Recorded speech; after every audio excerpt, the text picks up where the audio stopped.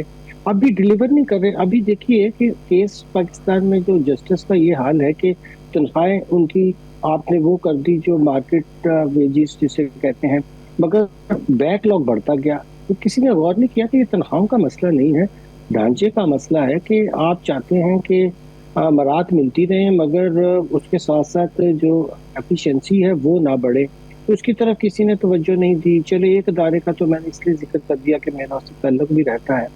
تو وہاں بجائے بہتری کی خرابی ہوئی, اور پیسوں کی کمی کا مسئلہ نہیں ہے, پیسے ان کو بہت دیے گئے ہیں. مطلب اس وقت ایک جج کی جو ہائی کورٹ یا سپریم کورٹ یا فیڈرل کورٹ کی تنخواہ ہے آپ اور ان کی مراد جو ہیں اگر آپ دیکھیں تو یہ تو فرسٹ ورلڈ کے ججوں کو بھی میسر نہ ہے. مگر کارکردگی دیکھے تو میں تو نہیں کسی ایک کی بات کر رہا, مگر کیسز کی تعداد بڑھتی چلی جا رہی ہے. پھر دیکھیے ہم نے ایف بی آر کا بہت ذکر کیا. اب ایف بی آر دیکھیے ایک ایسا ہمارے لیے مسئلہ بن کے رہ گیا کہ اس نے ہماری اکانومی تباہ کر دی ہے. انہوں نے کہہ دیا کہ ہم ہائیسٹ ریٹ آف ٹیکس اس وقت اسکینڈینیویا سے بھی ہمارے زیادہ, کیسر شیخ صاحب تو مجھ سے بہت بہتر انڈسٹری چلا رہے ہیں. اس وقت ہمارا super tax, WWF, income tax سب ڈال لیں تو تقریباً ہم نہیں سروائیو کر پاتے, کیونکہ دوسری جگہ ٹرانسپیرنسی بھی نہیں ہے. جو لوگ انڈر وائز کر کے مال منگوا رہے ہیں اس کا تو وہ کیسے بیچارہ ایک ٹرانسپیرنٹ آدمی سے مقابلہ کرے گا. سو بہت سی ملٹی نیشنل بھاگ گئی, ظاہر ہے وہ انفارملی کام کر رہی تھی, مگر جو انفارملی کام کر رہے ہیں وہ فلرش کر رہے ہیں, آگے بڑھ رہے ہیں. تو یہ تو دیکھیں بہت بڑی ناکامی ہوئی نا کہ 2000 سے ہم نے اتنا پیسہ قرض لیا ایف بی آر کے لیے. اس وقت ایف بی آر کبھی 400 ملین, کبھی 500 ملین, کبھی اب میں حیران ہو رہا تھا کہ 200 ملین کی اور ڈیمانڈ کر رہے ہیں ایشین ڈیولپمنٹ بینک سے کہ ہمیں دے دے. یہ ایک ادارے نے $1 بلین سے زیادہ اس کی ریفارم کے لیے ہم نے قرضہ. یہ دیکھیے بہت ہی ایک کیس اسٹڈی کی بات ہے. اس پہ تو ایک پورا پروگرام ہونا چاہیے کہ وہ بجائے بہتر ہونے کے خراب ہوا, ٹیکس ریٹ اور زیادہ ہو گئے, انڈسٹری تباہ ہو گئی, انڈسٹریوں کا سروائیو کرنا مشکل ہو گیا. پھر وہ کہہ رہے ابھی میں تم سے سپر ٹیکس ایسے وصول کروں گا, تمہاری فیکٹری بند ہو جائے, مجھے کوئی پرواہ نہیں. ایسا ادارہ بنا لیا ہم نے, یعنی ایک پورا ادارہ ہی کافی ہے پوری ملک کی معیشت کو تباہ کرنے کے لیے. اور یہ نہیں کہ ہم 15 ٹریلین نہیں کر سکتے, اگر ہم براڈ بیس کر لیں اور ٹیکس ریٹ کم کر دیں تو ہو سکتا ہے ہم 30 ٹریلین کر لیں. میرے پاس مثال کے طور پر ایسا فارمولہ ہے, اس کو کئی دفعہ کتابوں میں لکھا, ڈسکس کیا, مگر وہ کیوں نہیں کرنا چاہتے, کیونکہ مسئلہ یہ ہے کہ یہ جو ایف بی آر والے ہیں پھر ان کا تو کام ختم ہو جائے گا. اگر ابھی بھی یہ 96% ٹیکس جو ہے وہ یا تو والنٹریلی آ رہا ہے یا ود ہولڈنگ, بھائی تو آپ کیا کریں, 4% کے لیے آپ نے ہماری زندگی جیرن کر رکھی ہے. اس کا اتنا کا انالیسس کیوں نہیں کیا گیا ہے؟ ابھی میں آپ کو اگر موقع ہوتا تو میں ابھی آپ کو ان کا انالیسس کر کے 2 منٹ میں بتا دیتا کہ کہاں خرابی ہے. مگر وہ جو نیپوٹزم ہے وہ ایسا ہے کہ آپ چاہتے ہیں کہ وہاں جو بندے ہوں وہ ہماری جیب میں ہوں, وہ پارٹی ہیڈ کوارٹر کا جو اوپر بندہ بیٹھا ہے اس کے آگے جواب, کیوں نہیں پارلیمنٹ کے آگے جواب دیتی ہے ایف بی آر؟ کیوں آپ نے وہاں ہمیشہ پسندیدہ اپنی پولیٹیکل مرضی کے بندے, یہ بھی کیا کسی اور کی ناکامی ہے؟ جب آپ ایک ادارے کے اندر ایسی حرکتیں کریں گے تو وہ لوگ تو آپ سے لائل ہے نا, وہ تو نیشن سے لائل نہیں ہے. انہوں تو صاف کہہ دیا کہ ہماری طرف سے پوری انڈسٹری تباہ ہو جائے, ہمیں کوئی پرواہ نہیں ہے. ہمیں تو خوشی سے کیوں نہیں پوچھا گیا کہ انہیں اتنی بڑی ناکامی کے بعد وہاں ہیڈ رول کیوں نہیں ہوئے؟ الٹا ان کو تو بونس مل رہے ہیں, الٹا تو ان کو 4 مہینے کی ایکسٹرا سیلریز مل رہی ہیں. تو یہ کیسے ہو سکتا ہے کہ ایک ادارہ جس کو سب مان رہے ہیں کہ وہ تباہی کا باعث ہے, اس کے باوجود وہاں جو لوگ ہیں ان کو بونسز ملے, بجائے کہ ان کی جو ہے وہ یہاں اکاؤنٹیبلٹی کی جائے اور ان کو پارلیمنٹ کے سامنے پیش کیا جائے, انہیں پوچھا جائے, اسٹینڈنگ کمیٹیوں کو بلا کر پوچھا جائے. انہیں 1-2 دفعہ ڈانٹ پڑتی ہے کبھی کبھی, میں دیکھتا ہوں سینٹ سے, مگر وہ بھی ایسے ہی بس ہوتی ہے کہ سینٹ بیچارہ ان کا کیا بگاڑ سکتا ہے. سینٹ تو ووٹ نہیں کر سکتا بجٹ کے اوپر, تو انہوں نے کیا کرنا ہے؟ کس نے ان کو اجازت دی کہ اتنا ٹیکس ریٹ ہائی کر دے؟ اتنے ٹیکس ریٹ ہائی کرنے تو پارلیمنٹ نے کیا ہے نا. ایف بی آر کہے گا جی ہم نے تو نہیں کیا, یہ بجٹ تھا اس کے لیے. تو کیوں نہیں انہوں نے بتایا کہ ہمارے پاس صرف 2000 کمپنیوں سے کیوں ہم 85% ٹیکس لیتے ہیں اور باقیوں کو کیوں کھلی چھوٹ دی ہوئی ہم نے؟ کیوں 3000 ارب روپے کی ہم نے ٹیکس ایگزمپشنیں دی ہوئی ہیں؟ یہ سوال کیوں نہیں پوچھے جاتے؟ یہ پوچھے جائے تو پاکستان اور اس کو ٹھیک کر لیا جائے تو پاکستان کی صورتحال ٹھیک ہو جائے گی. ٹھیک ہے. میں ذرا سا قیصر احمد شیخ صاحب آپ سے آگاہی، آپ حکومت میں ہیں، آپ سے آگاہی چاہتا ہوں. بہت سارے سوالات آتے ہیں اس سلسلے میں اور بہت ہی مختصر سے جواب، تاکہ میں ایک سوال زبیر صاحب سے بھی پوچھوں. مجھے یہ بتائیں سر کہ ایران سے ہم گیس پائپ لائن نہیں ڈیل کر رہے ہیں کیونکہ سینکشن ایران پہ لگی تھی، اس کے بعد تیل نہیں لیتے تھے، سینکشن لگی تھی. لیکن ابھی امریکہ نے ایران کے تیل کے اوپر جو سینکشن ہے وہ اٹھا لی ہے اور اب لوگ لینا شروع کر گئے. روس پہ جو سینکشن لگی تھی وہ اٹھا لی ہے، بھارت لینا شروع کر دیا. تو پاکستان کو ایران سے اور روس سے تیل لینے میں اب بھی کیا قباحت ہے؟ آپ حکومت ہیں اس لیے ذرا جانکاری کے لیے پوچھ رہا ہوں، ذرا جلدی سے جواب دیں، پھر میں زبیر صاحب سے ایک سوال کروں. نہیں کوئی بات نہیں ہے. جو پہلے کمٹمنٹس ہوتی ہیں نا، پہلے کانٹریکٹ ہوتے ہیں فارورڈ، وہ پورے ہو جائیں گے تو ہم سستا، ہم تو جو سب سے چیپ جہاں سے ملتا ہے، جو بہتر کنڈیشنز ہوتی ہیں پاکستان تو وہیں سے خرید. اور میں آپ کو بتا دوں کہ انشاءاللہ مشکلات تو خیر ہیں ہمارے یہاں، اور IMF کے پروگرام بھی ریگولر ہو رہے تھے اور لیکن انشاءاللہ میں آپ کو اگلے کچھ مہینوں میں دیکھ رہا ہوں کہ ایک تو کافی فارن انویسٹمنٹ بھی آئے گی، ہمارے یہاں مواقع بھی ہیں، اس میں ہم کو انسینٹیو بھی دے رہے ہیں. اور اس کے ساتھ ساتھ یہ بھی ہوگا کہ یہ جو ٹریڈ کھل رہی ہے نا، ریجنل ٹریڈ سے، دیکھیں دنیا میں ہوتی ہے ریجنل ٹریڈ ہے. زبیر صاحب نے صحیح بات کی. اب ہم نے تو پابندیاں کسی وجہ سے بھی ہمارے ملک میں پابندیاں رہی ہیں، تو ہمیں سوچنا پڑے گا نا کہ ہماری جو غریب لوگ ہیں، جو غربت کا اس کو تو بہتر کرنا ہے نا. ہمیں اپنی انویسٹمنٹ کی پالیسیاں اور ہمیں اپنے ٹیکس سسٹم کو بھی ٹھیک اور فردر کرنا ہے، اصلاحات کرنی ہے، جو ہم کر بھی رہے ہیں، کوشش بھی کر رہے ہیں. جی ٹھیک ہے. مثلا آپ کا کہنا یہ ہے کہ کہیں ہم نے کانٹریکٹ کیا ہوا ہے تو وہ ختم ہوگا، اس کے بعد ایران اور روس کی طرف جائیں گے. لیکن ہم نے دیکھا سر کہ انڈیا کا کانٹریکٹ تھا، لیکن اس کے باوجود اس نے تیل لینا شروع کر دیا روس سے. کئی اور کنٹریز ہیں جو ایران سے اب تیل لینا شروع کر دیا، ان کا بھی کانٹریکٹ تھا. اچھا زبیر صاحب، میں ذرا یہ پوچھنا چاہتا ہوں سر، چیئرمین سینٹ کی تنخواہیں اور اسپیکر کی تنخواہیں اور وزراء کی تنخواہیں تو بڑی بڑی ہیں، گاڑیاں خریدی جا رہی ہیں، بیوروکریسی کی گاڑیاں، بڑی بڑی ہیوی بڑی بڑی گاڑیاں خریدی گئیں. ایک غریب ملک سر، کسی بھی دنیا کے امیر ترین ملک میں اتنی تنخواہیں نہ منسٹرز کی ہیں، نہ ججز کی ہیں، نہ بیوروکریسی کی ہیں، نہ اس کو سر ایک آدھ منٹ میں مجھے ذرا سمیٹ دیں سر. بڑا سمپل سا جی. دیکھیں پاکستان ایک غریب ملک ہے، یہ تو سب ہم تینوں اور آپ بھی ایگری کرتے ہیں. پاکستان ایک غریب ملک ہے اور ظاہر سی بات ہے وہ ریفلیکٹ ہوتا ہے ہمارے نمبرز میں، پر کیپٹا انکم میں ہم سب سے پیچھے ہیں تقریباً تمام اپنے ہمسایہ ممالک اور ریجنل کنٹریز کے مقابلے میں. تو جب یہ صورتحال ہے عوام کی، تو جو لیڈرشپ ہے جن کا آپ نے ذکر کیا، ان کے جو شاہانہ رہن سہن ہے، ان کے جو گھر ہیں، پیلیسز کی طرح رہتے ہیں، فلیٹ آف کارز ہیں، جہاز ہیں، they are far superior than even the rich leaders of the rich Western European countries. آپ اٹھا کے دیکھ لیں کیسا رہے. میں شیخ کو میں چیلنج کرتا ہوں کہ UK کے پرائم منسٹر کا مقابلہ کر کے بتاتے ہیں پاکستانی پرائم منسٹر کے ساتھ وہ کس طرح سے رہتے ہیں اور یہ کس طرح سے رہتے ہیں. ان کے پاس کیسے جہاز ہیں اور ان کے پاس کیسے جہاز ہیں، ان کے پاس کتنے ملازمین ہیں اور برطانیہ کے وزیر اعظم کے پاس کتنے ملازمین ہیں. سینٹ چیئرمین کو آپ کمپیئر کر لیں کسی بھی ہاؤس یورپین کنٹری کے، اس کے اسکینڈینیوین کنٹریز اٹھا لیں آپ، جرمنی اٹھا لیں آپ، فرانس اٹھا لیں. وائے آئی مین یہ اتنا ڈسکنیکٹ ہے. میں تو اس کو چھوڑ دیں، یہ ابھی ہم لاہور کی بات کر رہے تھے، ندیم صاحب ذکر کرتے تھے، اور میں آپ کو چیلنج کرتا ہوں کمشنر لاہور کا آپ جا کے دفتر دیکھ لیں، ان کے ملازمین دیکھ لیں، کتنے لوگ ان کے پیچھے لگے ہوئے ہیں، ان کے پاس کتنی کاریں ہیں، ان کے پاس کتنے آفیسز ہیں. This is simply not possible. It's not doable. یہ ایکچولی ہم نے بنایا ہوا تب، اور اس کا ایک جو بہت خراب نتیجہ نکلتا ہے ڈاکٹر صاحب وہ یہ نکلتا ہے، اس وجہ سے ہم پاور چھوڑنا نہیں چاہتے، بیکاز اتنا ڈفرنس ہے نا between the people who are in power and the people who are out of power, کہ چھوڑنے کا مطلب یہ ہوتا ہے کہ آپ سارا کچھ اتنا پرکس اینڈ پریویلیجز چھوڑ دیں گے، جہاز اور کاریں اور اتنے زبردست آفیسز، اتنے ملازمین، اتنے آپ کے ہر چیز میں آپ سفارش پر اپنا کام کروا سکتے ہیں، وہ ایک الگ تباہی ہے. تو I think this system has to be or dismantled, Pakistan پتہ نہیں کہاں چلی جائے گی۔